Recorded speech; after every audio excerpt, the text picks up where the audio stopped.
had success in the past. We hold people in the 50s, but we're holding people in the 70s these past couple of games, and that's too many points because we struggle on the offensive end. I don't know if we can consistently score 70 points in order to beat a team. So those are the things we're going to concentrate on here in these next couple of days of practice, trying to get ready for Arkansas. Now, Gavin, I guess is really your only thick body you have right now. I don't know. Obviously, that limits you a lot, and right now he's kind of struggling.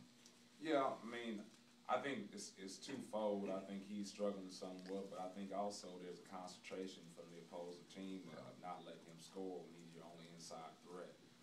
He's been playing well. I think there's a concerted effort by the opposing team to try to take that away from you, and that's what, you know, good scouts and good coaches do. What can he do to offset that? What do you tell Gavin during practices and whatnot? Well, I think we got to do some things as far as like making him a screener, where he sets a screen that's a threatening screen. So now, like, his man has to help in some way, form, or fashion, so he gets some sort of an angle in the post and try to get the ball inside to him. But he's got to make quicker moves in the post. You know, he has a tendency to wait and dribble and things like that, and it allows the other team to come post trapping or post help.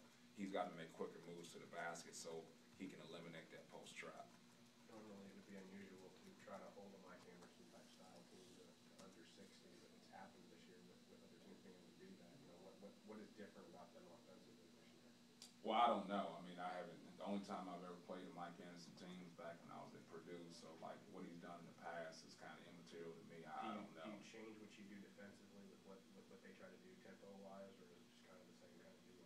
Well, I don't think you can change the tempo defensively with what they do. I don't think their tempo is based on their offense. I think their tempo is based on their defense. So to me, like, what you got to do is you got to take care of the basketball. You know, like, you give them easy points if you try to run fast versus their press, or if you try to score early versus their press. So to me, like, dictating the tempo is more to do with like what you do offensively than what you do defensively. So I think our defense will be fine as far as the tempo. It's like how our offense handles their defense and all their multiple presses. Yeah, some obvious concerns there considering what happened with Alabama, you know, last week. Yeah, I think anybody that saw that film sees that we might struggle versus the run and jump and press, and that's obviously all, you know, Arkansas does is press. So we've got to take care of the basketball. That would be our number one concern going into the game, offensively, defensively, because, you know, offensively you don't want to turn the basketball over, and when you turn the basketball over, you have no chance to set your defense. What kind of, you know, troubles does B.J. Young, their speedy guard, and of course Powell in the paint, you know, what kind of troubles do they kind of put out there? Well, I think Young is a guy that's just hard to keep out of the paint, you know. Once again, it's not just going to be a one-man effort with, you know, Young. I think our guys have got to move to Young and they've got to move to Powell, whether Powell's in the post or on the perimeter, because I think he's a problem.